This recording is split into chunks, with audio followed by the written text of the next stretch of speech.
श्री कृष्णचंद्र चक्रवर्ती भगवान की जय। ग्रंथराज श्रीमद् भगवत गीता की जय। ग्रंथराज श्रीमद् ब्रह्म विद्या शास्त्र की जय। भगवान श्री चक्रधर स्वामी की जय। ये जो हम जय बुलाते हैं, भगवत गीता की जय और ब्रह्म विद्या की जय, जो भगवत गीता है वो भी ब्रह्म विद्या शास्त्र ही है। आप लोग गीता का पाठ करते हो ना, तो गीता के पाठ के अंत में आता है ना, इति श्रीमद् भगवत गीता सुपनिषस्तु ब्रह्म विद्यायाम ब्रूक शास्त्रे श्री कृष्ण अर्जुन संवादे, फिर जो भी अध्याय का नाम है। तो ये गीता जो है ये ब्रह्म विद्या है। और श्री चक्रधर स्वामी जी ने जो सूत्र बोले हैं, जो मराठी में हैं, उस शास्त्र को भी ब्रह्म विद्या शास्त्र कहा जाता है। ठीक है, तो दोनों शास्त्र साथ साथ चलते हैं, दोनों का संदेश एक ही है। ईश्वर अवतार का जो संदेश होता है वही इन दोनों शास्त्रों का संदेश है। ईश्वर अवतार के शास्त्र में कहीं आता है कि पैसे ज़्यादा कैसे बनेंगे उसकी विद्या हो, है, या तुम्हारे लड़का कैसे पैदा हो लड़की की बजाय, है, या घर कैसे बनेगा, है, या मेरे पोते नाती जो है विदेशों में पढ़ने जाएं वो कैसे होगा। ऐसी कोई चीज़ मिलती है उसमें? मिलती है? पर ऐसी चीज़ें लोगों को चाहिए, क्योंकि जिसकी दृष्टि अपने शरीर पे है उसको तो ये सब चाहिए, उसको दूसरी चीज़ का तो पता ही नहीं है। तो उनके लिए भी तो कुछ होना चाहिए ना। उनके लिए बनाए सारे वेद और वेदों का कर्मकांड और सभी देवता धर्म, जिसमें उनके तीर्थ हैं, फिर क्षेत्र हैं, फिर उनका व्रत का विधान है और दान का विधान है। वो सारे कर्म कौन से हैं?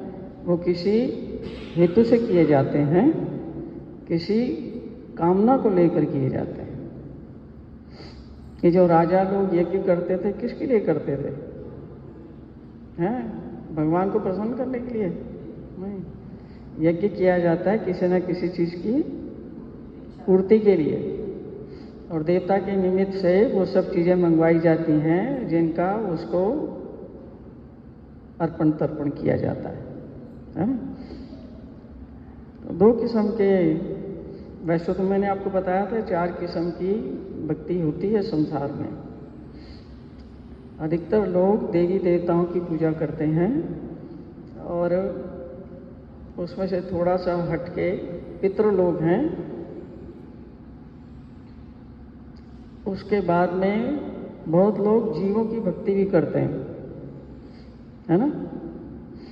कुछ तो पति को ही परमेश्वर मानने वाले हैं, है ना, और कुछ जो है अपनी संतान की भक्ति करते हैं, माता पिता की भक्ति करते हैं, किसी न किसी की भक्ति करते हैं, दादा दादी की, नाना नानी की, किसी न किसी की करते हैं। इन सब प्रकार की निष्ठाओं में उनको कुछ ना कुछ फल तो मिलता है।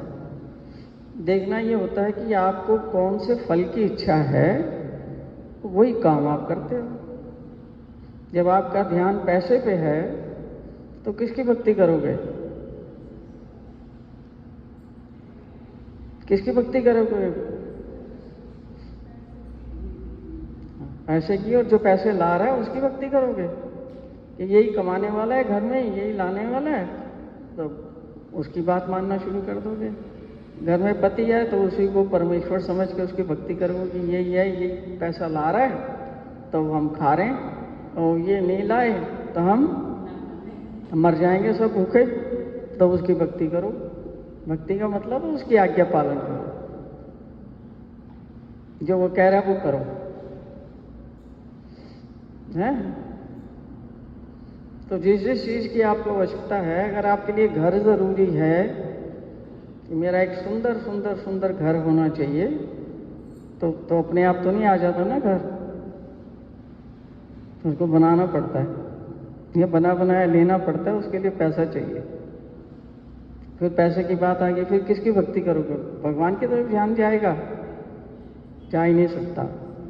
इसलिए क्या करेंगे? जो पैसा दे रहा है उसी की भक्ति करेंगे। वो जैसे चलाएगा वैसे चलेंगे। चलना पड़ेगा ना। आपको चाहिए भोग, आपको विषय भोग चाहिए, तो विषय भोग अकेले तो बहुत कम होते हैं, एक दूसरा पार्टनर चाहिए होता है।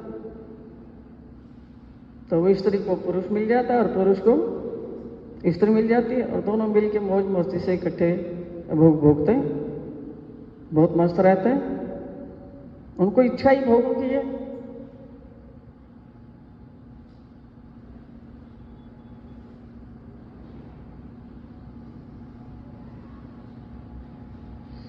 ना, उनको इच्छा ही जो है भोगों की है, तो उनका इंतजाम भी तो करना है ना भगवान ने। सारा इंतजाम कौन करते हैं? हाँ, मैंने कहा इसको इस चीज के, कोई कहता है मैं एक्टर बनूंगा, अब उसकी व्यवस्था भी उन्होंने लगानी है ना। कोई कह रहा है मैं नेता बनूंगा, अच्छा नेता बनना है, ठीक है, उसकी व्यवस्था लगा देंगे। कोई कह रहा है मैंने समाज सेवी बनना है, अस्पतालों में जाके गरीबों की सेवा करनी है, उसकी व्यवस्था लगा देंगे। कोई कह रहा है मैंने टीचर बनना है, उसकी व्यवस्था लगा देंगे। कोई कह रहा है मैंने प्रधानमंत्री बनना है, अच्छा बेटा प्रधानमंत्री बनना है, ठीक है, तेरी व्यवस्था लगा देते हैं। तो ये ऐसा चल रहा है खेल कि जो आपको चाहिए ना, जिस चीज की आपको चाहत है, उसी चीज की व्यवस्था आपके लिए लगती जाती है। जो जो आपकी इच्छा है, और इसी इच्छाओं के मार्ग पर सारी दुनिया चल रही है। और इसी इच्छाओं के पूर्ति के लिए सब लोग अपने मन की बात सुन रहे हैं और अपने मन के अधीन हैं, और उनको मन के अलावा कुछ और नज़र नहीं आता। वो सुनते सबकी, क्योंकि 10-20 लोगों में रहते हैं, एक्सटेंडेड परिवार हैं, भाई हैं, चाचा ताऊ हैं, मामा चाचा हैं, इधर उधर के लोग हैं, वो सुनते सबकी हैं, पर करते किसकी हैं? अपने मन की। जहाँ मन पसंद रहता है, जो मन करना चाहता है वही कर रहा है आदमी। आज्ञा पालन किसकी हो रही है? तो फिर भक्ति किसकी होगी? मन की भक्ति। सारी दुनिया मन की भक्ति में लगी हुई है। और धोखा क्या है कि हम मंदिर गए थे, हम कृष्णा की भक्ति कर रहे हैं। तो कृष्णा को यह बात समझ आती है कि नहीं कि भक्ति किसकी हो रही है? समझ आती है नहीं? या उसको बुद्धि नहीं है? हैं? हाँ, वो सारी बुद्धि का स्वामी है, उसको धोखा देने वाला कोई पैदा नहीं हुआ। और जिसने भी धोखा देने की कोशिश की है वो धड़ाम से गिरा, उसकी बत्तीसी जो है, बत्तीसी बाहर आई है। ये छल करने वालों में सबसे श्रेष्ठ कौन है? तो उससे तुम छल करोगे, धोखा करोगे, हाँ, वो छोड़ देगा तुम्हें, चल जाएगा तुम्हारा धोखा। चकमा दे सकते हो उसको? है, तुम्हारे पास कितने उदाहरण है उस चीज के, है ना? कोशिश की है लोगों ने देने की चकमा, लेकिन कोई भी सफल नहीं हुआ। इसलिए यहीं से सीख लेना चाहिए कि उनको धोखा देना संभव नहीं है। हमें आदत पड़ी हुई लोगों को धोखा देने की। सबके साथ झूठ का, छल का, कपट का व्यवहार करते हैं। 2 नंबर की शक्ल बनाते हैं, फिर 3 नंबर की शक्ल बनाते हैं। माँ के सामने अलग, पति के सामने अलग, बहन के सामने अलग, दुश्मन के सामने अलग, आंखें निकाल के पता नहीं क्या क्या करते हैं। और सबके सामने, सबके साथ ड्रामेबाजी करते हैं। 24 घंटे हमारा जीवन ड्रामेबाजी में ही जाता है। और ये ड्रामा करते करते हम ये भूल जाते हैं कि अरे असली चेहरा कौन सा था। अब उसको खोजो, कितने तुमने संबंध बना रखे हैं उनमें खोजो, यार जो मेरा वास्तविकता थी, जो मेरा असली था, वो कौन सा है? वो कौन सा है? माँ के साथ वाला, बहन के साथ वाला, मित्र के साथ वाला, सखी के साथ वाला, पति के साथ वाला, बॉस के साथ वाला, गुरु के साथ वाला, वो कौन सा है? याद रहेगा फिर तुम्हें? नहीं। तो आए थे अपने आप को जानने के लिए, अब गफलत ये हो गई कि अपने से ही और दुनिया और समाज की सारी बातें और तुमने सहेज ली, जो तुम्हें पढ़ाया गया, घर में जो सिखाया गया, सबसे पहले माँ ने जो सिखाया, ऐसे उठना है, ऐसे बैठना है, ऐसे करना है, ऐसे करना है, ये नहीं करना है, ये नहीं करना, ये क्यों किया, वो क्यों किया, ऐसे करना है, वैसे करना है, वो सब चीज़ें हमने सीख ली और हमने सोचा हाँ यही तो मैं हूँ। अब तुमने वैसे ही उठना, बैठना, करना सब कुछ शुरू कर दिया, और जो तुम्हारा ओरिजिनल स्टाइल था उसका क्या किया? ओरिजिनल जो तुम्हारा स्टाइल था, जिसको लेके तुम पैदा हुए थे, उसका क्या किया तुमने? बेकार कर दिया ना उसको। अब ये सब तुम्हारे ऊपर लेयर चढ़ गए हैं, इनको जब तक तुम छुटाओगे नहीं, हटाओगे नहीं, तुम्हें ये नहीं पता लगेगा कि मैं ओरिजिनली कैसा हूं। नकली हो ना, किसी ने तुम्हें बताया ये कर लो, तुमने उसको सत्य समझ के उसको जीना शुरू कर दिया, और अपना जो था, अपने का कुछ अता पता नहीं है। ये तो पहला काम तो घर वाले उसके ऊपर कर देते हैं, खूब बता बता के। वो बेचारा जब तक छोटा होता है ना, ये जो 1-1.5 साल का बच्चा है, वहाँ से लेकर के 5-6-7 साल तक, तो उसकी फाउंडेशन जो है तैयार होगी ना।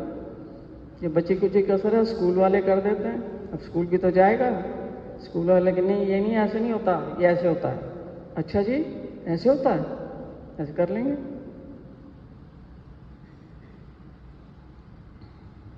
उसको समझ ले कि हाँ यही मैं हूं, मुझे ऐसे ही करना है।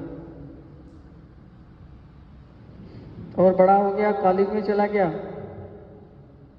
और वहां पर और हिसाब किताब है। लड़कों के लिए लड़कियां बहुत हैं और लड़कियों के लिए लड़के बहुत हैं। वो कहना साला जो पहले सिखाया पढ़ाया तो वो कुछ और था, या तो कुछ और हो रहा है। फिर वो नई चीजें तुम्हें सिखाते हैं, नहीं ऐसे नहीं, ऐसे करना होता है। अच्छा जी, पहले तो कुछ और सिखाया था, नहीं नहीं कॉलेज में ऐसे करना होता है, वो नहीं कर सकते तुम। अच्छा जी, वो करना शुरू कर दिया। शादी हो गई, वो लोग ही अजीब हैं, उनको ये पता नहीं है कि आपका माहौल कौन सा है, किस माहौल में आप पले हैं, बड़े हुए हैं, क्या आपके संस्कार हैं, माता पिता ने क्या समझाया, स्कूल कॉलेज वालों ने क्या समझाया। उनकी दुनिया बिल्कुल अलग है और तुम्हारी दुनिया अलग है। तुम चाहते हो कि यार ये मेरी दुनिया की कुछ बात समझ लें। उनको समझ आती है तुम्हारी दुनिया की कोई बात? नहीं है, खुला होगा। हाँ हाँ, उनको कोई तुम्हारी दुनिया की बात समझ आती है? ससुराल में जाकर के उन्होंने कहा अरे ये तो तुम्हारे लक्षण ठीक नहीं है, ऐसा तो नहीं चलता, हमारे तो जो है और हिसाब किताब हैं। अच्छा जी, तुम बता दो, तुम बता दो क्या करना है, लड़ाई तो कर नहीं सकते। हाँ तुम बता दो। उन्होंने अपने बताने शुरू कर दिए, आपने उनको भी इंटरनलाइज कर लिया।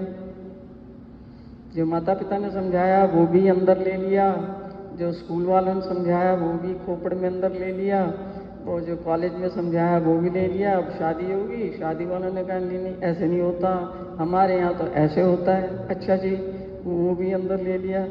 अब आपकी क्या हालत होगी, क्या हालत होगी आपकी? वही हालत हो रही है। और जितना और बड़े होते जाओगे फिर वो बता देंगे माँ का क्या कर्तव्य होता है, पिता का क्या होता है, पति का क्या होता है, पत्नी का क्या होता है। शादी के बाद तुमने क्या करना होता है, तो इतने सारे ससुराल के संबंधी होते हैं, इतने सारे मायके के संबंधी होते हैं, इतना सारा समाज होता है, इतना फिर गली मोहल्ला आ जाता है, इतना फिर और लोग आ जाते हैं। तुम कहाँ गए? तुम कौन हो? अपनी स्मृति रहती है आदमी को, फिर उसका सारा जीवन ये नकली चीजें चलाती हैं। सारा जीवन उसको यही नहीं पता कि मैं कौन हूं। मैं पैदा हुआ तो मैं कैसा था, मुझे क्या चाहिए था, मैं क्या करने के लिए आया था। ये कभी इसको याद आ सकता है? इसका विचार आ सकता है कभी भी? इतनी गंदगी ऊपर होते हुए आ सकता है कभी विचार? इसलिए अपने बारे में किसी को भी कोई विचार नहीं आता, और कोई भी अपने लिए कुछ भी करने के लिए तैयार नहीं होता। और दूसरा, ये हमारी आंखें हैं, ये केवल बाहर का देखती हैं, बाहर क्या हो रहा है, और बाहर जो भी कुछ हो रहा है, जो भी ये देखती हैं, सोचती हैं सब लोग तो यही कर रहे हैं, तो मुझे क्या करना चाहिए? मुझे क्या करना चाहिए? यही करना चाहिए। तो अपना पता ना होने के कारण वो जो भेड़ चाल होती है, जहां पर सारी भेड़ें जा रही है ना, उसी में जो बेचारी अकेली रहेगी ना, अकेली दुबली, वो भी कहाँ चली जाती है? उनके साथ चली जाती है। इसी के नाम है भेड़ चाल। भेड़ चाल वाले में किसी को भी पता होता है कि मैं भेड़ नहीं, मैं कोई और हूं, होता पता। उसमें अगर शेर का बच्चा भी मिल जाए तो वो क्या समझेगा अपने आप को? वो भी उसकी सारी हरकतें भेड़ जैसी हो जाएंगी। उसको कोई कहे कि तू शेर है, मानने के लिए तैयार होगा? मान सकता है कभी भी नहीं। यही है, मैं इसी ग्रुप का हूं। तो कह रहा नहीं तू अलग है। समझ आती है उसको ये बात? नहीं आती ना। सो ये अवस्था हमारी है, हमको नहीं समझ आती। कोई बताए भी ना, कोई आके दिखाए भी, बताए भी, समझाए भी, तो भी हमें वो बात समझ नहीं आती, क्योंकि आपने अपनी आइडेंटिफिकेशन वहां लगा रखी है कि मैं इन भेड़ों का हिस्सा हूं। क्योंकि आपकी खुली आंख देखती है कि यही हो रहा है, यही सब कर रहे हैं, और मुझे क्या करना है? जमाने के साथ चलने के लिए मुझे भी यही करना। और ऊपर से वो कह देते हैं हमारी भी शादी हुई थी, इसलिए तुम्हारी भी शादी जरूर है। अच्छा जी, शादी कर लेते हैं। अता पता नहीं कि शादी में होगा क्या हमारा हाल। कोई भी किसी को पहले बताने की कोशिश करता है कि शादी के बाद में तुम्हारा हाल क्या होने वाला है,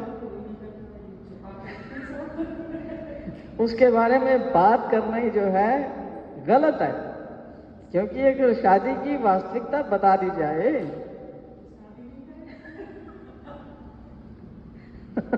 तो शादी कौन करेगा?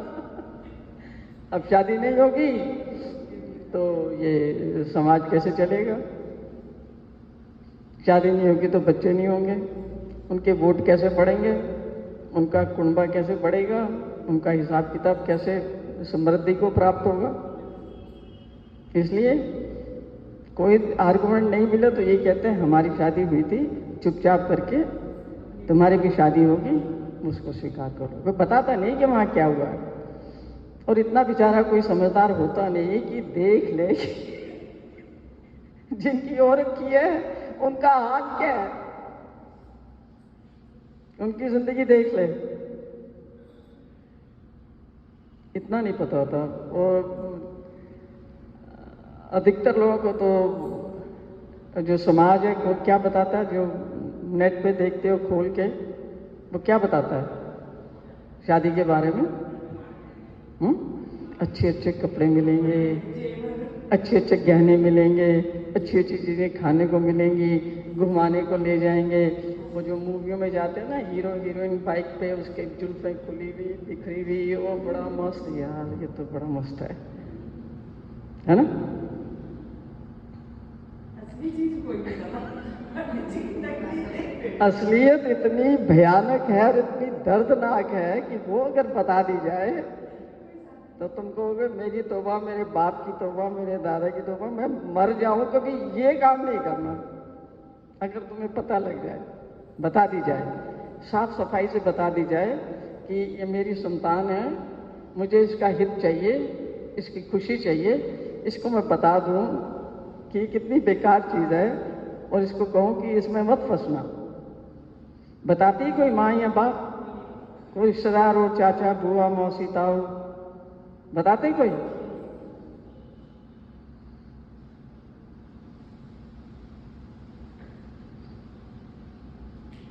ऐसे हम बाहरमुखी होके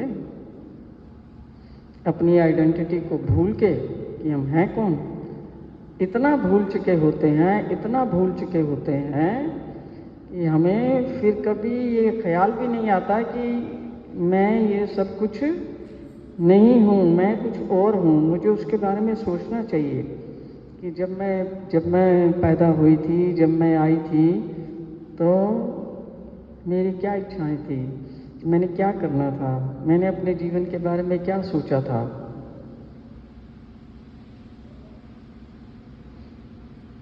कुछ ऐसा किया होता तो आपको फिर थोड़ा याद आता। जब किया ही नहीं, बिल्कुल चिंतन ही नहीं हुआ, इसलिए जिस चीज़ का आप चिंतन नहीं करते, जिस चीज़ का आप मनन नहीं करते, जिस चीज़ के बारे में आप सोचते नहीं, वो चीज़ आपकी स्मृति से बाहर हो जाती है। सारी दुनिया की यही हालत है। वो अपने आप को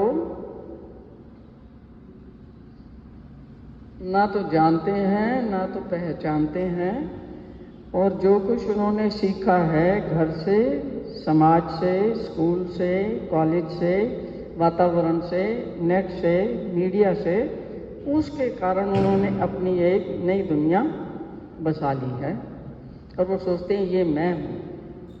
वो नई दुनिया जो बसाई है, किसने बसाई है? कौन है अंदर बसाने वाला वो नई दुनिया? मन बसाता है नई दुनिया। काल्पनिक दुनिया बसाना उसका काम है। और यहीं बैठे बैठे अगर आपने कोई फिल्म देखी या कोई सीन देखा अच्छा, किसी पार्क का, किसी और जगह का, यहीं बैठे बैठे आंखें बंद करके अपनी कल्पना में वो सारे दृश्य देख लेता है ना, देख लेता है ना, यहीं बैठे बैठे आंख बंद करके देख लेता है ना, तो उसने एक काल्पनिक दुनिया बना रखी है कि जैसा ये समाज चल रहा है ना बाहर, जो मैं देखता हूँ अपनी आंख से, उसके हिसाब से उसने अपनी एक अलग इमेज बना रखी है। उसी का नाम है आपका अहंकार। और उस इमेज को हल्की सी भी कोई चोट लगाने की कोशिश करता है, तो जैसे सांप होता है ना,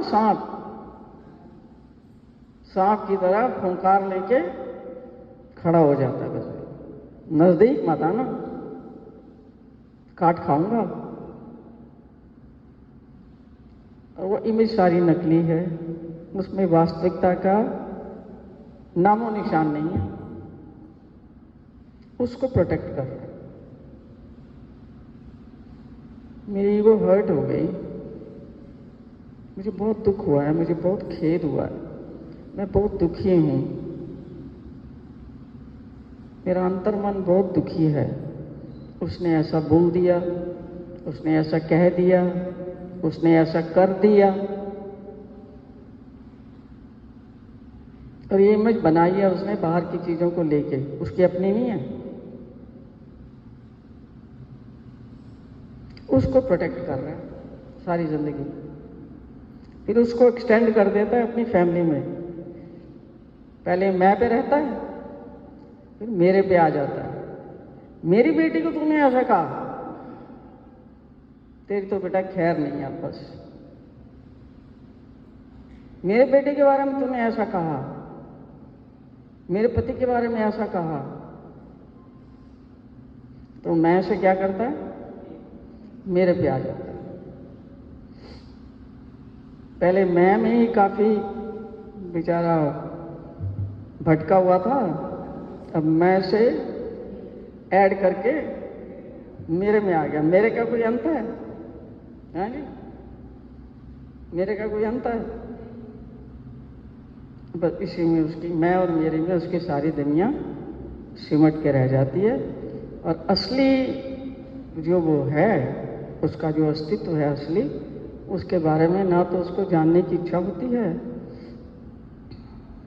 ना वो सोचता कोई फायदा है उसका। क्योंकि बाहर की दुनिया में तो सारे जो हैं वो तो पैसा पैसा देख रहे हैं, घर देख रहे हैं, ज़मीन देख रहे हैं, पैसा देख रहे हैं। तो चौकटे को ठीक करो, भौं को ठीक करो, नाक में कुछ लगाओ, इधर भी कुछ लगा लो, इधर भी कुछ लगा लो, होठ में भी कुछ लगा लो, कुछ करके बस अपनी तैयारी करो और अपनी रील्स जो हैं उस पर डालते रहो। और घर में ही औरतें जो हैं, घरेलू औरतें भी काम करने वाली, वो भी इसी में लगी पड़ी हैं। दिन में अपने कामकाज से फ्री होके अपनी जो भी ड्रेसेस पड़ी हुई हैं उनको पहन के कभी इधर से, कभी उधर से, कभी ऐसे, कभी वैसे, वो फोटो में डाल रही हैं। वहाँ अश्लील फोटो में भी डाल रही हैं, औरतें ही तो डाल रही हैं।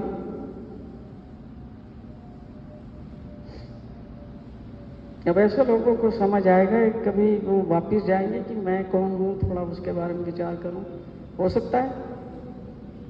इसीलिए जब कोई आदमी खुद को जानने के लिए तैयार नहीं है, मुझे बताओ वो किसी और को जानने के लिए तैयार होगा? किसी और को जानने के लिए हो सकता है? नहीं हो सकता। जिसको अपनी सुध नहीं है वो दूसरे की सुध ले सकता है। अगर हमें अपनी सुध नहीं है, हम अपने बच्चों की सुध ले सकते हैं कि वो क्या कर रहे हैं, है? अपना ही अता पता नहीं है, दूसरों की सुध क्या लेंगे, हैं? इसलिए आदमी जो है वास्तविकता से, सच्चाई से दूर दूर और दूर होता जाता है। जब तक आप बाहर की चीजों से अपनी दृष्टि को अंदर नहीं ले जाते, उसके लिए बाहर की इंद्रियों को बंद करके, आंख, कान, ये सारी चीजें, इनको बंद करके अपने शरीर को निश्चल करके एक जगह पे बैठते नहीं हैं, आपको अंदर का कुछ भी पता नहीं लगता, बाहर ही भटकते रहते हैं। असली जो खेल हो रहा है 99% अंदर हो रहा है। और खुली आंख देखती है, अरे तो बाहर तो सब कुछ है, 100% तो बाहर ही हो रहा है, लेकिन बाहर 1% है। असली खेल कहाँ चल रहा है? भीतर चल रहा है। और भीतर किसी को जाने की पता ही नहीं कि भीतर जाकर के आप सब कुछ देख सकते हैं। रास्ता ही नहीं पता, रास्ता ही नहीं मिल रहा, कैसे जाएंगे? और थोड़ी देर शांत बैठते हैं और मन क्या कहता है, ये कुछ हुआ तो नहीं, 20 मिनट हो गए, घड़ी देख के बैठे हैं तो 20 मिनट हो गए, कुछ हुआ तो नहीं, वो वैसे टाइम खराब हो रहा है। इतने टाइम में तो मैं अपने कपड़े ही कूट लेती, इतने टाइम में तो मैं अपना कुछ और ही कर लेती। और आदमी फिर बैठने से भी, बैठना भी बंद कर देता है। ऐसे आदमी स्वयं से भी दूर होता जाता है, और जैसे ही वो स्वयं से दूर होता है, उसकी जिंदगी में कला, कलेश, अशांति, दुविधा, डिप्रेशन, सप्रेशन, बीमारियां, ये सारी सामने आती हैं। क्यों? आत्मा को पता है कि मैं कैसी थी और मुझे क्या चाहिए, मैं किसके लिए यहां आई हूं, आत्मा को पता होता है। लेकिन अब उसके पास ये साधन है, शरीर। शरीर में मन बुद्धि को पता है किस लिए आए हैं? वो कह रहे हैं मौज मस्ती करने के लिए आए हैं। आंख तो जो देखती है वही चाहती है ना बाहर। तो शरीर और इंद्रियां और मन और बुद्धि और चित्त और सबसे ज्यादा अहंकार, ये सब एंजॉय करने के लिए आते हैं। विषय भोगों को एंजॉय करने को कहो और कोई चीज एंजॉय करने को, जो भी चीजें एंजॉय करने की हैं बाहर, ये उसके लिए राजी हैं सब। एक सिर्फ आत्मा है जिसको अच्छे से पता है कि मैं यहां इस शरीर में क्यों उपस्थित हूं। मेरा भी कुछ फंक्शन था, मैं भी कुछ निश्चय करके आई थी कि मुझे ये करना है।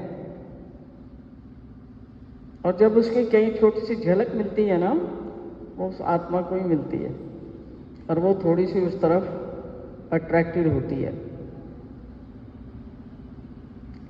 लेकिन समझ में नहीं आता है कि इसको मन को, शरीर को, बुद्धि को, अहंकार को, इन सब चीज़ों को कैसे रास्ते में से हटाया जाए, इनको थोड़ा ठीक किया जाए, सुधारा जाए, ताकि मैं अपना जो मेरा एजेंडा है मैं उसको पूरा करूं। रास्ता नहीं मिलता उसको। वो फिर देखते हैं घरों में जो हो रहा है, कोई बालाजी की कर रहे हैं तो उसमें लग जाते हैं, गणपति जी कर रहे हैं उसमें लग जाते हैं, कोई माता रानी में लगे हुए उधर लग जाते हैं, कोई कहीं और लगे हुए, शिव जी में लगे हुए, कहीं भी लगे हुए, वो वहीं लगे रहते हैं बेचारे। सिर्फ एक आत्मा को थोड़ा सा पता होता है, थोड़ा सा क्या, आत्मा को पूरा पता होता है कि मैंने ये शरीर किस लिए धारण किया है, मैं यहाँ क्या करने के लिए आई हूँ। और उसको अंदर से पता होता है कि इस शरीर में क्या हो रहा है, मेरी बात कोई सुन रहा है या नहीं, उसको पता होता है। वही जो है, अगर थोड़ी सी उसकी प्रेरणा से ही हम कुछ थोड़ा बहुत कर पाते हैं। जितनी जितनी आपके अंदर जागृति आती है कि मेरे भीतर भी एक आत्मा है और उसको भी कुछ चाहिए, वो भी कुछ प्राप्त करने के लिए यहाँ आई है, जैसे जैसे जागृति होती जाती है वैसे वैसे आपका ध्यान बाहर की चीज़ों से हटके भीतर की दुनिया में प्रवेश करता है। क्योंकि जिस चीज़ को आप बाहर तलाश कर रहे हैं, आदमी बाहर सोचता है कि मुझे सुख भी मिल जाए, शांति भी मिल जाए, आनंद भी मिल जाए और मेरे जीवन से दुखों का अंत हो जाए, ये चाहता है बाहर से। सारे भी जो उपाय कर रहे हैं ना, इसी काम के लिए कर रहे हैं। लेकिन उसको ये करते हुए भी, देखते हुए भी, रोज अनुभव करते हुए भी उसको ये समझ नहीं आता कि मैं इतने समय से ये कर रहा हूं, इतने समय से मैं कर रहा हूं ये सारे उपाय, लेकिन मेरे अंदर ना तो सुख है, ना शांति है, ना आनंद है, ना मस्ती है। लेकिन उसमें इतनी हिम्मत नहीं होती, आत्मबल नहीं होता कि वो आगे जाके ट्राई कर सके कि मैं कुछ खोजूं, कुछ करूं तो सही, कुछ पता तो लगाऊं। अब उसके लिए समय चाहिए और आपकी बुद्धि चाहिए, है ना। समय निकालोगे तभी तो कुछ कहीं जाओगे, कुछ उपाय ढूंढोगे, किसी से पूछोगे, प्रार्थना करोगे, उसमें भी समय चाहिए। वहां जाएगा ध्यान प्रार्थना के लिए? नहीं जा सकता।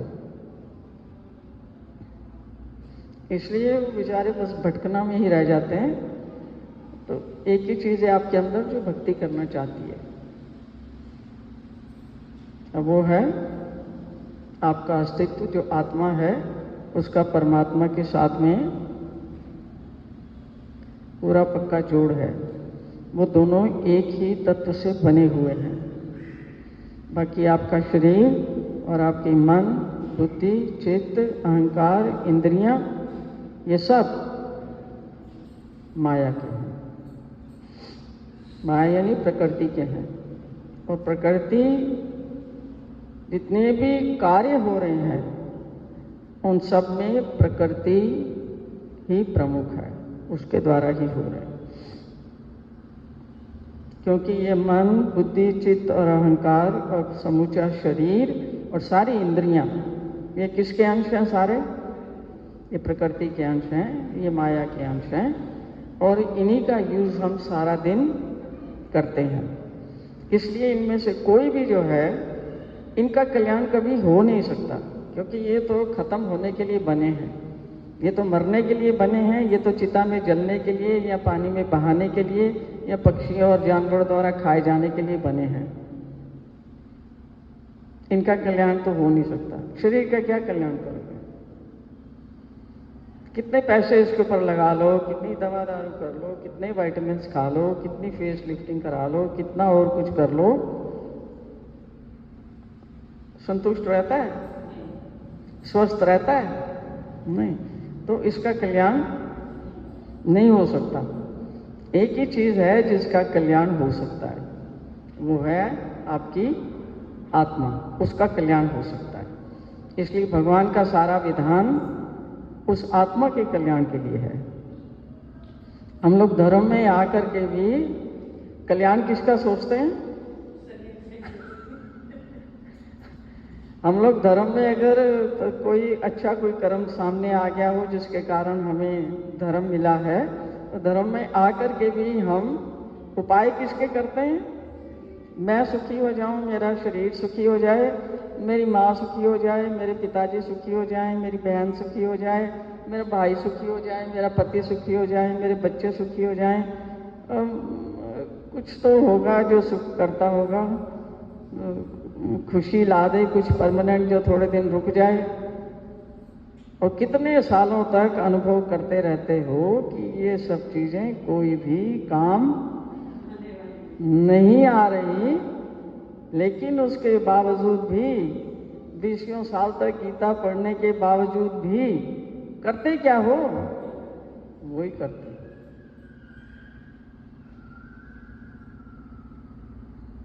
समझदारी का काम है। ये समझदार कहेंगे इसको? करते तो यही है ना।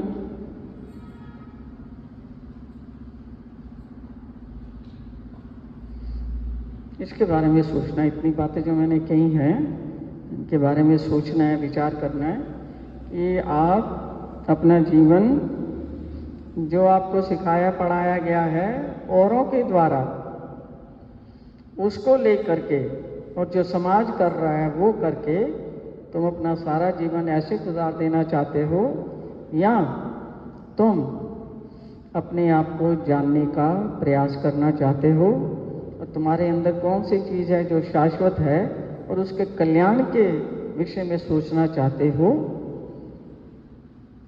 ये भेद बताकर ये सोच जगाने के लिए भगवान का सारा शास्त्र है। पहले अध्याय में अर्जुन ने अपना विषाद प्रकट किया ना कि ये तो मेरे हैं, मैं से अब कहाँ पहुँच गया वो? मेरे चाचा, मेरे ताऊ, मेरे फूफा, मेरे मौसा, मेरे मामा, मेरे पोते, मेरे फलाने, मेरे ये सब है सामने खड़े, इनको मारूं नहीं मार सकता।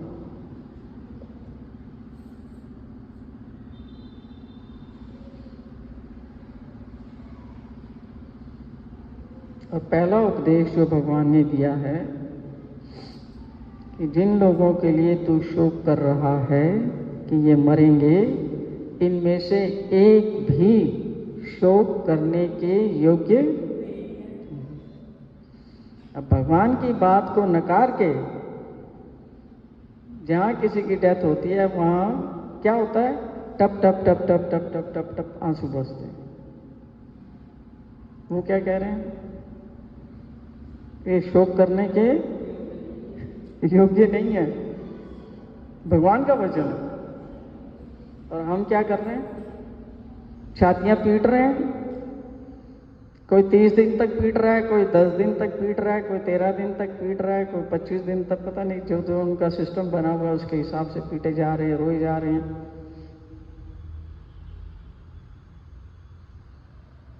समझ रहे हैं हम की बात को?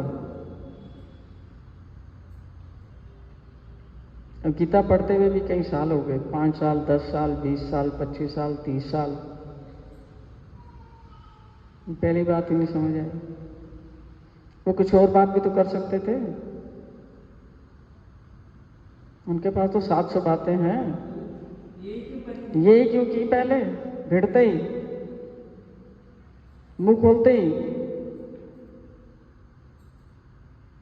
अशोच्यानन वशोचस्तम प्रज्ञावादांश भाषसे कथा सुंस्या नानुशोचंती पंडिता। कि कौन आ रहा है कौन जा रहा है ये क्या तुमसे पूछ के आ रहे हैं और तुमसे पूछ के जाएंगे?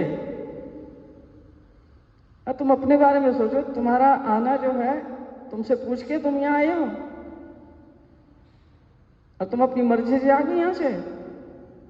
अपना ही जिस चीज का आता पता नहीं है,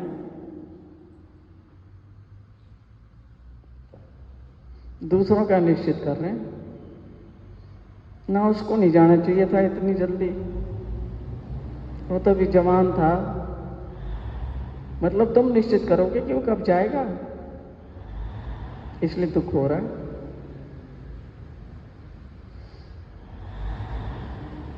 युद्ध के मैदान में भगवान ने क्लियर कर दिया कि तुम्हारा तो अपना भी आना और जाना तुम्हारे हाथ में नहीं है, तो तुम दूसरे के आने और जाने के विषय में बेकार की चिंता क्यों करते हो? जिसने जब आना है वो आएगा, वो देव गति से आएगा, और जिसने जब जाना है वो जाएगा। उसमें तुम्हारा बस जो है कुछ भी नहीं चलेगा। अर्थात तुम्हारी जो श्वास है, श्वासों की जो तुम्हारी पूंजी है वो सीमित है, वो तुम्हारे हाथ में नहीं है। और जिस दिन तुमने यहाँ पर जन्म लिया था उसके साथ ही तुम्हारी मृत्यु की तिथि भी निश्चित हो गई थी। और ये भूल मत करना कि मैंने इनको मारा है, ये सब मेरे द्वारा पैदा होते हैं और मेरे कहने से ही मारे जाते हैं।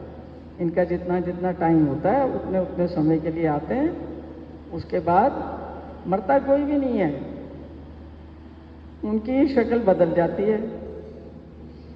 क्योंकि ये शरीर किससे बनता है? पृथ्वी, जल, अग्नि, वायु, आकाश, इन 5 चीजों से। ये पृथ्वी कभी मरती है, खत्म होती है, जल कभी मरता है, खत्म होता है, वायु कभी मरती है, खत्म होती है, हैं? आकाश खत्म हो जाता है, मर जाता है। तो कौन मर रहा है फिर? कोई भी नहीं मर रहा, मरता कोई भी नहीं है। सिर्फ क्या होता है कि जो एनर्जी है एक सांचा छोड़ के एक नया सांचा उसके लिए तैयार होता है, उस सांचे में प्रवेश कर जाती है। ये मरना थोड़ी है, ये ट्रांसफर है। और ट्रांसफर के लिए मरे जा रहे हैं सब लोग, रोए जा रहे हैं, पीटे जा रहे हैं। और ट्रांसफर अगर ना हो तो जिंदगी कितनी दुभर हो जाएगी। मतलब एक आदमी 120 साल का, 130 का हो गया, उठ नहीं सकता, बैठ नहीं सकता, खा नहीं सकता, चल नहीं सकता, अब कौन करेगा उसका? जो कर रहे हैं उनके भी तो अपना जीवन है ना, उनके अपने भी तो इश्यूज है ना, उन्होंने उसको भी तो देखना है ना। और हम लोग अपना पीटना शुरू कर देते हैं, चला गया चला गया। अरे वो चला गया, इसमें भगवान की बड़ी अनुकंपा है, बड़ी कृपा है। वो नहीं होता तो और दुख भोगता ही नहीं। इसलिए भगवान कहते हैं कि सब जीवों का जन्म भी मैं हूं, मध्य भी मैं हूं, अंत भी मैं हूं, जीवनम सर्वभूतेषु, और सबका जीवन भी मैं हूं। जब सारी चीज उनके द्वारा निश्चित निर्धारित की गई है तो उसमें रोने और पीटने और इसका स्थान कहाँ है?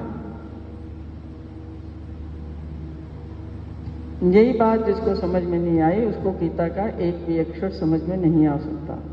वो रट सकता है, उसको अपनी स्मृति में रख सकता है, और उसको लाभ उसका कदापि कभी भी नहीं होने वाला। क्योंकि ये जो बोली गई है ये आत्मा के कल्याण के लिए बोली गई है। जब आपको आत्मा का ही नहीं पता, उसमें ही निष्ठा और श्रद्धा नहीं है, उस चीज़ को ही नहीं पकड़ पा रहे हैं, तो ये आपके किसी भी काम आने वाली नहीं है। इसलिए भगवान ने वो चीज़ सबसे पहले छेड़ी दूसरे अध्याय में।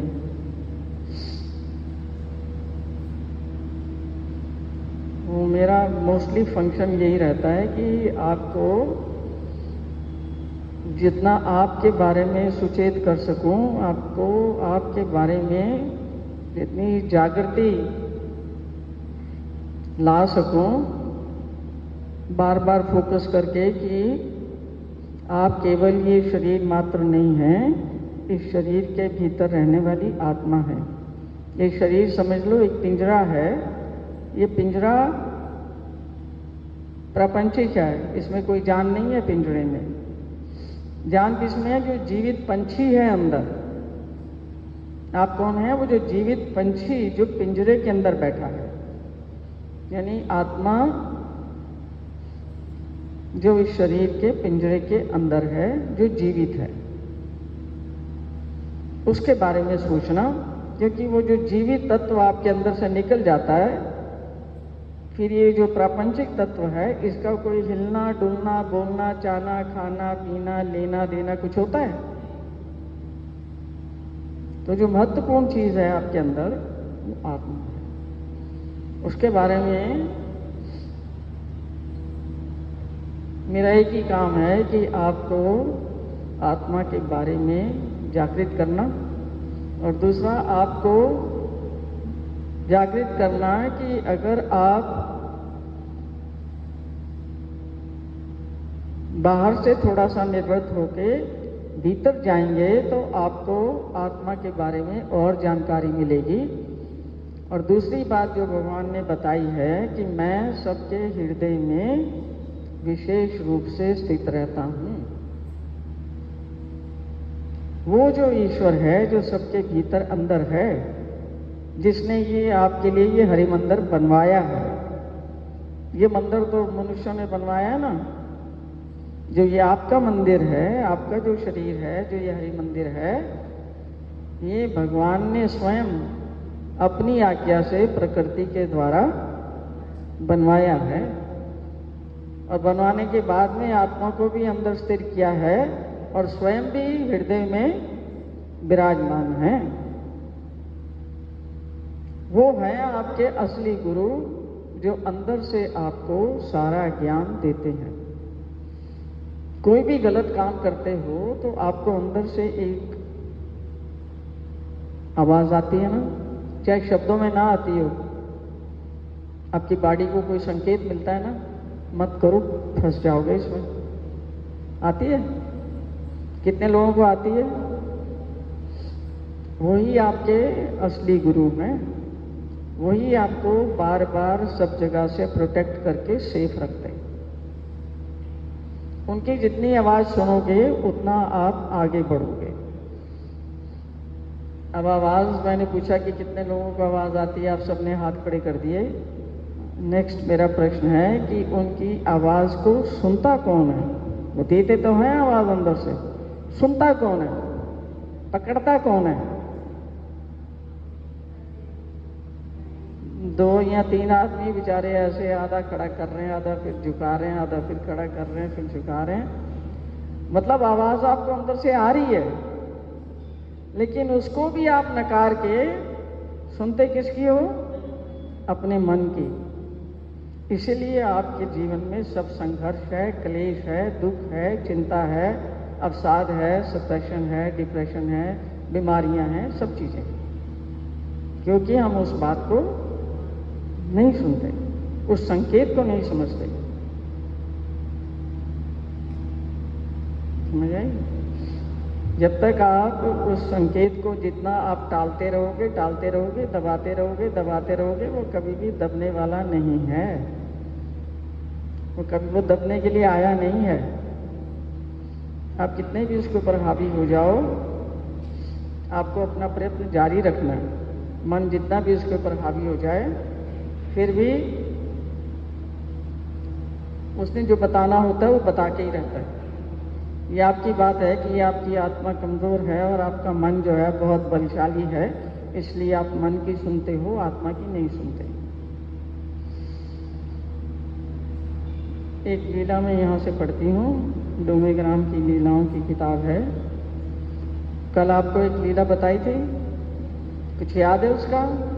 मुख्य उसका क्या उद्देश्य था उस लीला का?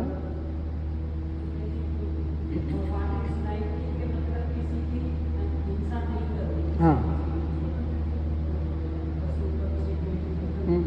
हिंसा कितने प्रकार की होती है?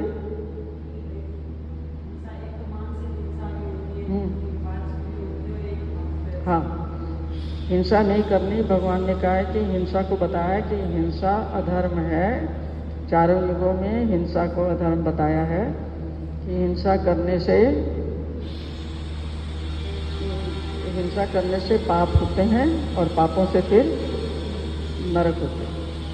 तो हम लोग नरकगामी ना बने, इसके लिए भगवान ने ये उपदेश दिया है अपने शिष्यों के साथ, ये लीला के माध्यम से। और बताया कि हिंसा कैसे शुरू होती है। हिंसा विचारों से शुरू होती है। विचार यहाँ आते हैं, विचारों से फिर वाणी पे आ जाती है हिंसा, और जब वाणी भी काफ़ी नहीं पड़ती तो फिर हाथ पैर दोनों जो हैं, हाथ और पैर, लातें और घूसे और ये सब चलाना पड़ता है, और जिससे कि अनिष्ट की प्राप्ति होती है। इसलिए भगवान ने कहा कि हिंसा से बच के रहो, निरर्थक हिंसा नहीं करनी। तो दूसरी बात ये भी समझने की है कि बगैर हिंसा के हमारा जीवन चल नहीं सकता। वो जो हिंसा है वो, उसके ऊपर आपका कोई कंट्रोल नहीं है, क्योंकि जैसे आप सांस भी लेते हो तो हजारों करोड़ों कीटाणु जो हैं मर जाते हैं। शास्त्र तो यहाँ तक ये बताता है कि जैसे आप आँख झपकते हो उसमें ही लाखों तंतुओं के हाथ पैर टूट जाते हैं।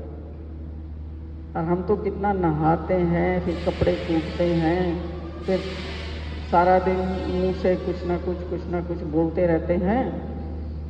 कितनी हिंसा होती होगी। फिर अनाज जो खेतों से आता है उसमें भी हिंसा है ना? आप लेने जाते हो उसमें भी हिंसा है। आप फिर आके सफाई करते हो बनाने से पहले, उसमें भी हिंसा है। कीड़े मकोड़े, अब बारिश में तो बहुत ज़्यादा ही मरते हैं, तो ये सब कीड़े मकोड़े सब हिंसा होती है। श्वास अंदर लेते हो उसमें भी हजारों लाखों कीटाणु अंदर जाते हैं, और शरीर के भीतर भी हजारों लाखों कीटाणु जो हैं अंदर हैं शरीर के अंदर, और हजारों लाखों मर रहे हैं और हजारों लाखों नए पैदा हो रहे हैं। ऐसे ये शरीर सारा चलता है। Trillions and trillions of cells हैं इस बॉडी के अंदर, जो कंटिन्यूसली ख़त्म भी हो रहे हैं और नए पैदा भी हो रहे हैं। मतलब जैसे एक सृष्टि रचना और प्रलय का कार्यक्रम बाहर होता है, वैसे इस पिंड के अंदर भी रचना और प्रलय दोनों काम लगातार चल रहे हैं, डेली बेसिस पे चल रहे हैं, प्रतिदिन चल रहे हैं। तो हिंसा से बचना चाहिए। हिंसा को रोकने का सबसे बढ़िया तरीका बताया भगवान ने कि जब तक आप अपने विचारों को शुद्ध नहीं करते, भावनाओं को शुद्ध नहीं करते, आप हिंसा को नहीं रोक सकते। क्योंकि जो अशुद्ध विचार हैं और अशुद्ध भावनाएं हैं, वही आपकी ज़बान से प्रकट होती हैं और वही आपके हाथ पैरों से कार्य करवा लेती है। और एक बार प्रोसेस शुरू हो गया तो बाकी के प्रोसेस अपने आप पूरे होंगे ही। इसलिए उन्होंने इतना जोर दिया है कि विचारों को शुद्ध रखो। तो भगवान ने तो यहाँ तक कह दिया कि जिसने अपने मन बुद्धि को शुद्ध नहीं किया, जिसने अपने अंतःकरण को शुद्ध नहीं किया। अंतःकरण में क्या है? अंतःकरण में मन है, बुद्धि है, चित्त है और अहंकार है। जिसने अपने अंतःकरण को शुद्ध नहीं किया, वो तो प्रयत्न करने पर भी मेरे बारे में कुछ नहीं जान सकता। तो कुछ जानना है तो अंतःकरण को शुद्ध करना पड़ेगा। अंतःकरण यानी कि मन बुद्धि, यानी कि भावनाएं, विचार और धारणाएं, इन सबको शुद्ध करना। आज की ये लीला है भगवान श्री चक्रधर स्वामी जी का निवास डोमेग्राम में था, तो भगवान छिन्नस्थली, ये छिन्नस्थली की लीला, हाँ, भगवान वहाँ पर आसन पर विराजमान थे और बाईसा नाम की भक्तिन भगवान की सेवा में थी। तो उन्होंने देखा कि एक स्त्री भगवान के दर्शनार्थ आई है, पर सामने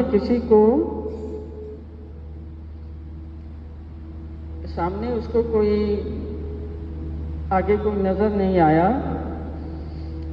जैसे हम आते हैं ना मंदिर में तो देखते हैं ना, कोई मिल जाएगा, कोई भगत मिल जाएगा, कोई साधु मिल जाएगा, कोई महात्मा मिल जाएगा, उनको पूछेंगे कुछ पूछने के लिए। ऐसे ही वो स्त्री भी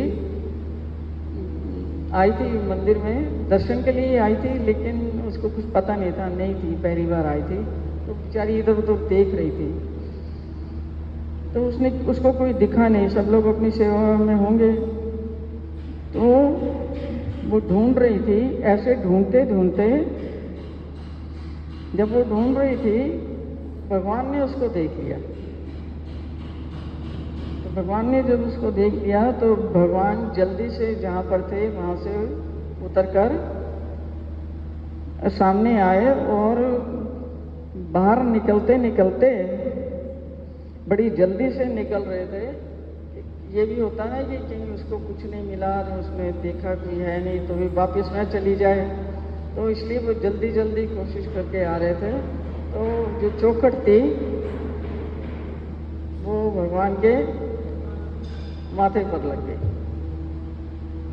चौखट जो थी, वहाँ आप जाओगे सारे मंदिरों में चौखट जो है छोटी बनाते हैं, चौखट में आप नीचे आए ताकि थोड़ा अपने झुकने का मतलब ये है कि यानी कि शरीर को झुका के, अपने अहंकार को झुका के मंदिर में आया जाता है।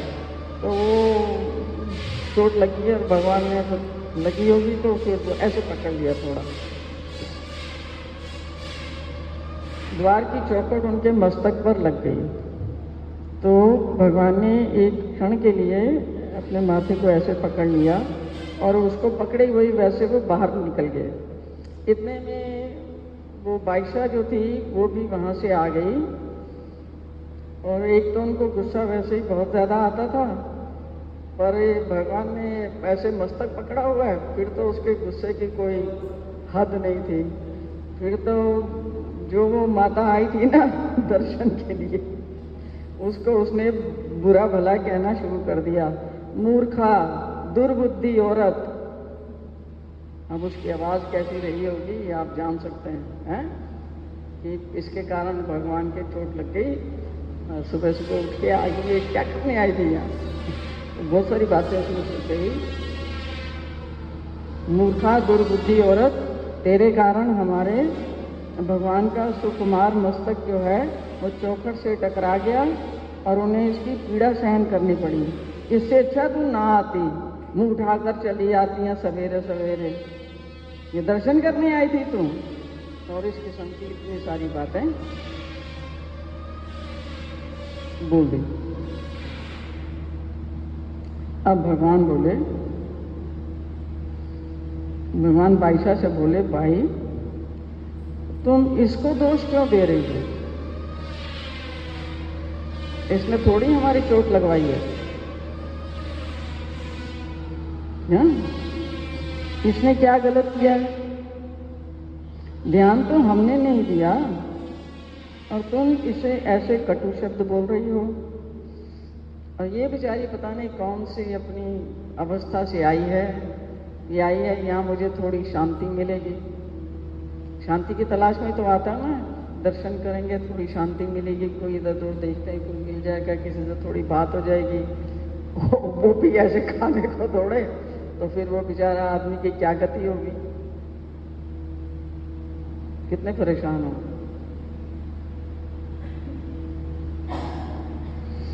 ये शांति पाने के लिए हमारे पास आई है, और यहाँ से अगर ये अशांति यानी अशांत मन लेके जाती है, क्योंकि तुमने जो इतनी बातें कही हैं ये इसके मन को अशांत करेंगी या नहीं, मतलब वो तो पहली बार आई है, उसको पता ही नहीं भगवान कौन है, उसको पता ही नहीं यहाँ क्या होता है, उसको पता ही नहीं कुछ भी।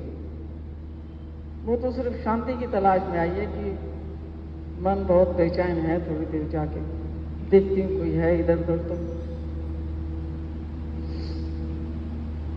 और भगवान कह रहे हैं कि अगर हमारे पास आने पर भी यदि प्राणी यहाँ से भी दुख से जलता हुआ जाए तो मुझे बताओ कि और समूचे सारे संसार में और ऐसी कौन सी जगह है जहां उसको शांति मिलेगी।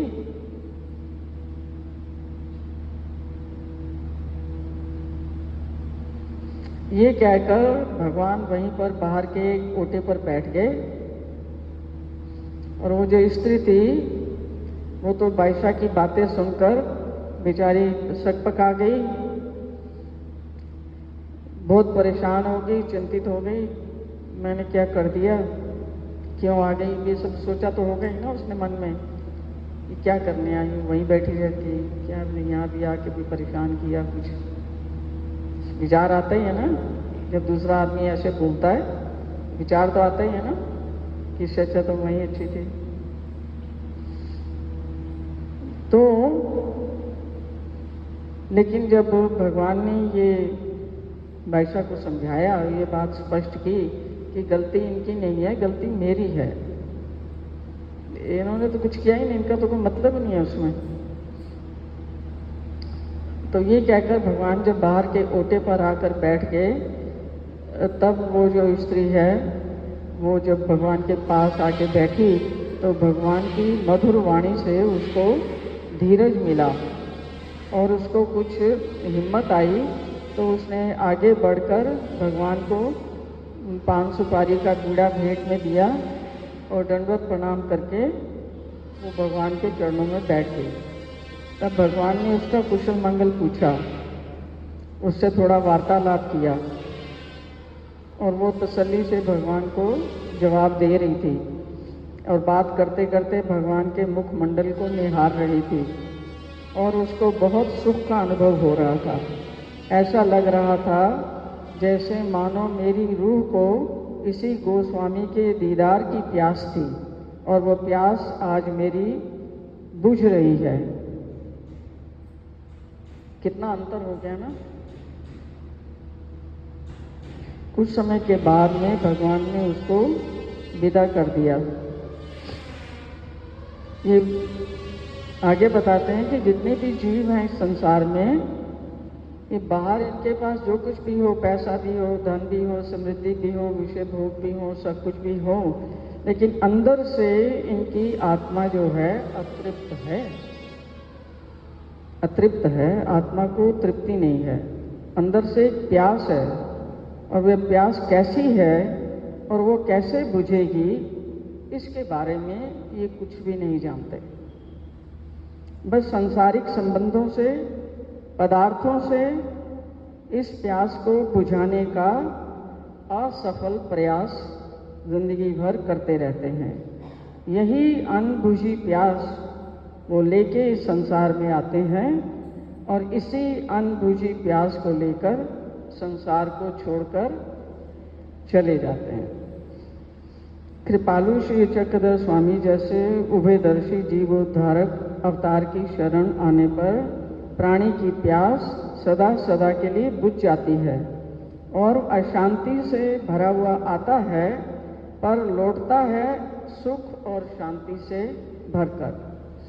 हमें देखना चाहिए हमारा जीवन बिफोर हम मंदिर से जुड़े थे, हमारा जीवन क्या था और कितना समय हो गया हमें मंदिर से जुड़े हुए, और अब हमारा जीवन कैसा है, हमारी सोच कैसी थी, अब हमारी सोच कैसी है, हमारी आत्मा में कितनी असंतुष्टि थी और आज वो संतुष्टि कैसी है, इसके बारे में विचार करना चाहिए।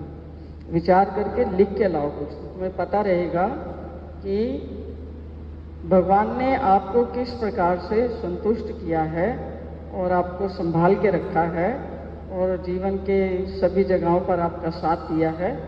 उसके लिए थोड़ी जागृति अंदर पैदा करो और लिख के लाओ। लिख के लाएंगे तो आपको ही पता लगेगा कि भगवान जो हैं कैसे कैसे आपको संभाल रहे हैं। अशांति से भरा हुआ मनुष्य आता है पर लौटता है सुख और शांति से भर करके। निस्संदेह दर्शनों की अभिलाषा के लिए आई वह स्त्री भी इसी सुख और शांति से भरकर अपने घर लौटी। अब इसमें से हमें शिक्षा क्या मिलती है? पहली शिक्षा ये मिलती है कि जब भगवान यहाँ स्वयं अपने दोष को स्वीकार कर रहे हैं तो हमें क्या करना चाहिए? जब भी हमें गलती हो जाए हमसे तो हमें अपने दोष को तुरंत स्वीकार कर लेना चाहिए। क्या हम अपने दोष को स्वीकार करते हैं? नहीं करते, बिल्कुल नहीं करते। कैसे पता लगेगा नहीं करते?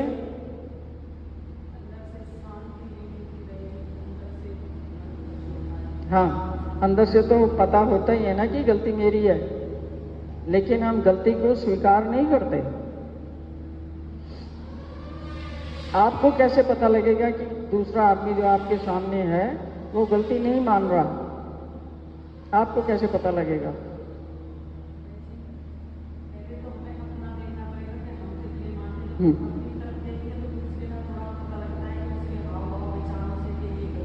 हाँ, देखो, जो आप यहाँ से भगवान की लीला से देखो,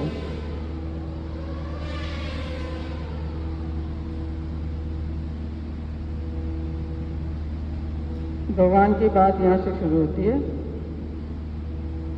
भाई, तुम इसको दोष क्यों दे रही हो? इसने क्या गलत किया है? ध्यान तो हमने नहीं दिया चौखट का। ठीक है, ऐसे कटु शब्द बोल रही हो, ये शांति पाने के लिए हमारे पास आई है और यहाँ से शांति लेके यहाँ से जाएगी, तो क्या ये उचित है?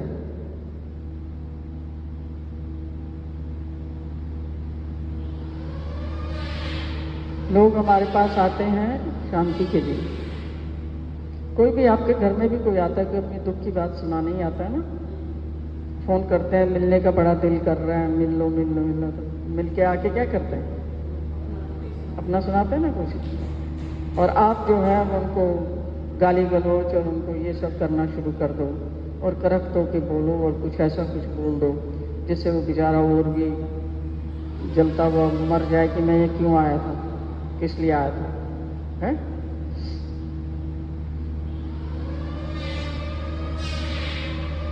भगवान को पता था कि बाईसा ऐसा क्यों कह रही है, उनके प्रेम में ही कह रही थी ना।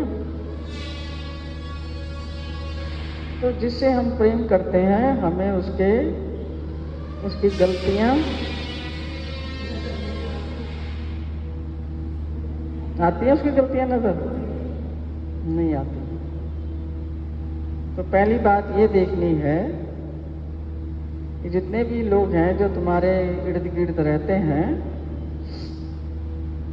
प्रेम में तुम्हें उनकी गलतियां नजर नहीं आती। इसलिए जब तक वो खुद अपनी गलती स्वीकार नहीं करते, उनका कुछ भी लाभ आपके प्रेम से होने वाला नहीं है। भगवान ने स्वयं करके दिखाया। उन्होंने कहा कि ध्यान तो हमने ही नहीं दिया, पहली बात। मतलब गलती सारी, मतलब 100% अपनी गलती का उन्होंने एक्सेप्ट किया ना। हमारे अंदर हिम्मत होती है, कभी भी हमने अपनी गलती को 100% एक्सेप्ट किया है? मर जाएंगे साले, उसके सारे परिणाम भोग लेंगे, लेकिन कभी भी अपनी गलती को 100% नहीं मानेंगे। फिर क्या करेंगे? उसकी सफाई देंगे, उसकी सफाई देंगे। ये बात ऐसे नहीं थी, ये बात ऐसे थी, ये बात ऐसे नहीं थी, ये ऐसे थी, ये बात ऐसे कही गई थी, ये बात वैसे कही गई थी, मेरा ये मतलब नहीं था, मेरा वो मतलब नहीं था। ये सारा कुछ करना क्या है? ये भगवान ने किया, ये सारा कुछ किया। जब वो सारी सृष्टि का स्वामी, जब भगवान अपने बारे में ये कह रहा है उसको ये कहने की कोई जरूरत थी? क्यों कह रहा है? हमारे लिए ही कह रहा है। तो जब तक हम अपनी गलती को फ्लैट, बगैर किसी कंडीशन के, बगैर किसी वार्तालाप के, बगैर किसी टिप्पणी के, बगैर अपनी सफाई दिए हुए, बगैर आप उससे पूछ लो, वो भी वहीं था, है ना? मतलब अब क्या कर रहे हैं कि अपनी बात काफी नहीं है तो किसी और को सपोर्ट में लाएं। ये सारा क्या करा जा रहा है? ये अपने अहंकार का बचाव किया जा रहा है। ये सारी चालें आपके अंदर कौन चल रहा है? अहंकार चल रहा है, ताकि वो अपने आप को बचा सके कि मैं दोषी नहीं हूं। आया समझ? जब तक हम अपने दोष को मानते नहीं हैं, मुझे बताओ कभी भी जिंदगी में उसका सुधार कर पाओगे? हो सकता है कभी भी? नहीं हो सकता, नहीं हो सकता, नहीं हो सकता। और एक गलती करके उसका सुधार नहीं करोगे तो कल को उससे बड़ी गलती करोगे, 6 महीने बाद उससे और बड़ी गलती करोगे, और 2 साल बाद उससे और बड़ी गलती करोगे। गलतियां करते करते करते और अपने दोषों को एक्सेप्ट ना करते करते एक दिन धर्म से निश्चित ही जाना पड़ेगा। प्रकृति का नियम ऐसा है। क्योंकि आप शरण में आते हैं कि भगवान मेरे अंदर बहुत दोष है, मेरा सुधार करो, मुझे सुख दो, मुझे शांति दो, मुझे आनंद दो। और दोषों को तुम देखना नहीं चाहते, एक्सेप्ट नहीं करना चाहते, अपने पक्ष में बातें रखते हो और बातें करते हो। अब कहते अच्छा तुम्हें विश्वास नहीं है मेरे ऊपर, ये भी वहां था, उसको बुला लो, उससे पूछ लो, उसको बुला लो, उससे पूछ लो। ये क्या कर रहे हैं? किसको बचा रहे हैं? अहंकार को जो बचाता है वो भक्ति में कभी भी कामयाब नहीं हो सकता। ये पहली बात है। हम लोग क्या करते हैं, दोष हो जाए तो अक्सर उस दोष को हम दूसरों के मत्थे पे मढ़ते हैं। स्वयं को क्या बताते हैं? निरपराधी समझते हैं। यहाँ भगवान के मस्तक को चोट लगने पर भगवान ने उसका कारण स्वयं को कहा, जबकि बाईसा जो है वो बाहर से आई स्त्री पर दोषारोपण कर रही थी। ये हमें ये संदेश देता है कि जीव झट दूसरों के दोषों को देखता है और दूसरों के गुणों को नहीं देखता।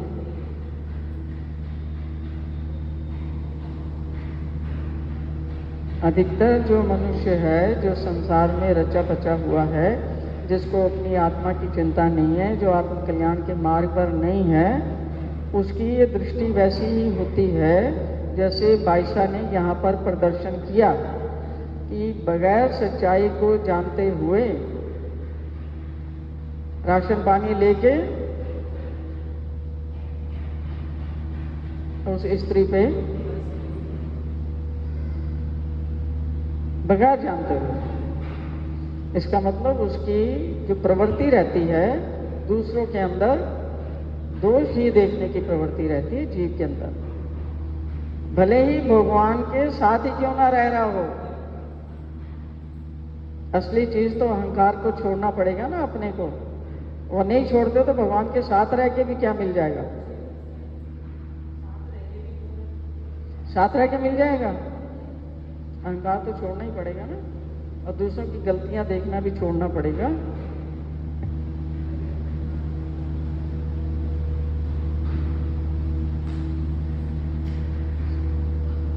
आगे कहते हैं कि हमारे अंदर इतना भी आत्मबल नहीं है कि हम अपनी भूल को स्वीकार कर लें। भगवान बता रहे हैं, उसके बाद भी हम अपनी भूल को स्वीकार नहीं करते।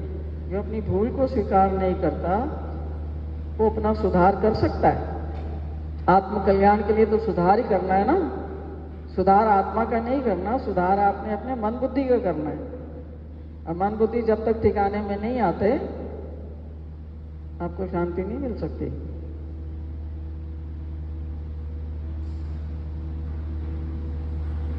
और दूसरा संदेश ये है कि हमें कोशिश करनी चाहिए कि किसी से कटु वचन नहीं बोलें। एक तो झूठ है, दोषारोपण है, दूसरा कटु शब्द। कटु शब्द समझते हैं? दूसरे के अंतःकरण को छलनी करने वाले, दूसरे के अंतःकरण को दुखाने वाले, चुभने वाले। बादशाह ने उस स्त्री से चुभने वाले बोले तो सर्वज्ञ ने यही समझाया भगवान ने कि आपकी वाणी जो है कोमल और मधुर भाषी होनी चाहिए, जिससे दूसरों के मन को सुख मिले और शांति मिले।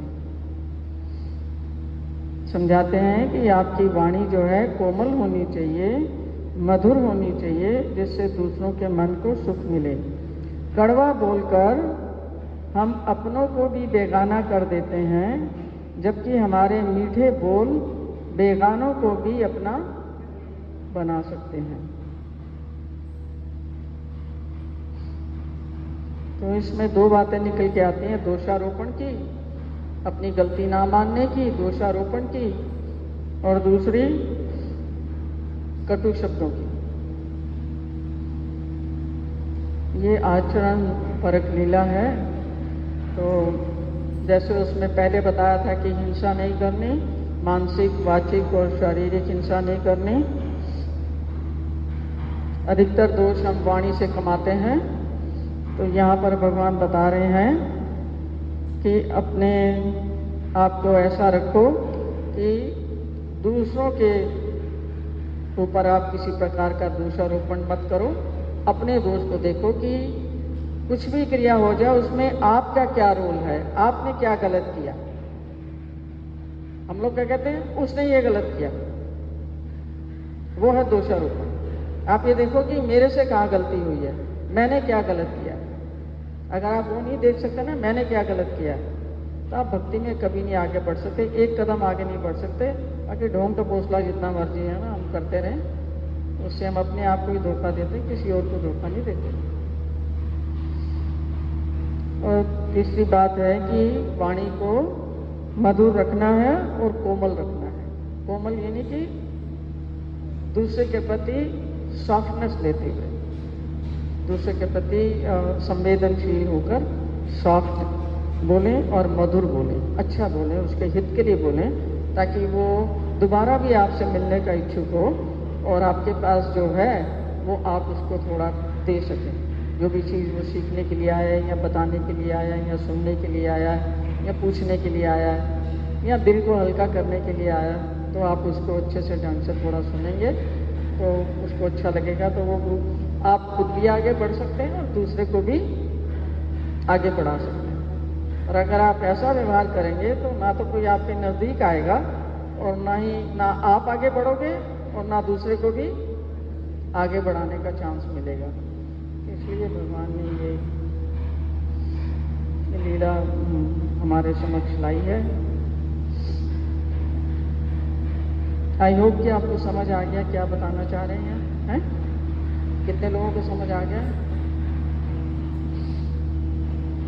चलो ठीक है। ये जो चीज़ें आपको समझाई जा रही हैं, कोशिश करनी है कि इनको जीवन में उतारना है। ये विचारने की चीज़ें नहीं हैं, ये आचरण में लाने की चीज़ें हैं। इनकी जानकारी किसी और काम की नहीं है। मतलब हिंसा नहीं करना ये खाली जानने की चीज़ नहीं है, उसके परिणाम क्या होते हैं, इसका आपके ऊपर क्या परिणाम होगा, और आपने इसको नहीं करना। मतलब आपने इसको अपने व्यवहार में लाना है। और ये दूसरी है जिसमें ये है कटु शब्द हैं और दोषारोपण है। हमारी दृष्टि भगवान ने बता दी है कि जीव के बारे में उन्होंने कहा है कि जीव दोष दर्शिएगा, कि जीव जो है हमेशा उसकी प्रवृत्ति रहती है वाले दूसरों के दोष देखते रहना। वो ऐसे करती है, वो ऐसे चलती है, वो ऐसे उठती है, ऐसे बैठती है, ऐसे देखती है, ये करती है, ये करता है, वो करता है। दृष्टि वहीं रहती है और दोषों पे ही रहती है। और जब दोषों पे दृष्टि रहती है तो दृष्टि अब अंतःकरण को मलिन करेगी। फिर आपकी वाणी कैसी बनेगी? बेकार बनेगी या नहीं? गंदी बातें ही आएंगी मुंह से, गंदी बातें निकलेंगी, और फिर वैर विरोध फैलेगा। पहले आपके भीतर अशांति फैलेगी, फिर बाहर अशांति फैलेगी। तो जिसके लिए जो भी चीज़ करते हो, आप घर में खाना बनाते हो या कुछ और करते हो, अब वो अशांति कहाँ जाएगी? आपके खाने के द्वारा वो कहाँ जाएगी? दूसरों के भीतर घुसेगी, उन्हें भी अशांत करेगी, रोग पैदा करेगी, अशांति पैदा करेगी, परेशानी पैदा करेगी। तो ऐसे में वो बेचारा वो भजन करेगा या ध्यान करेगा, सिमरन करेगा, सेवा करेगा या मरेगा? क्या करेगा? क्या करेगा? कर सकेगा ये सब? नहीं कर सकेगा। इसलिए आपने कितनी और दोस्त मानी। शास्त्र इतना आगे तक जाता है, बताता है कि आप अगर किसी चीज में निमित्त बन गए ना, तो उसमें जो दूसरा व्यक्ति है उसका भजन, ध्यान, स्मरण, चिंतन, सेवा और सब चीजों में अगर विघ्न आया, तो आप जब भी कभी वो क्रिया करने बैठोगे तो आपकी उन सारी क्रियाओं में विघ्न उपस्थित होगा। क्यों? कि आपने दूसरे के रास्ते में रुकावट डाली, इसलिए प्रकृति आपके रास्ते के रुकावट डाली।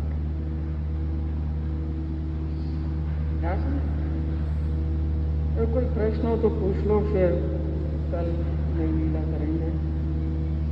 कोई प्रश्न है जो मैंने आज बताया उसके ऊपर?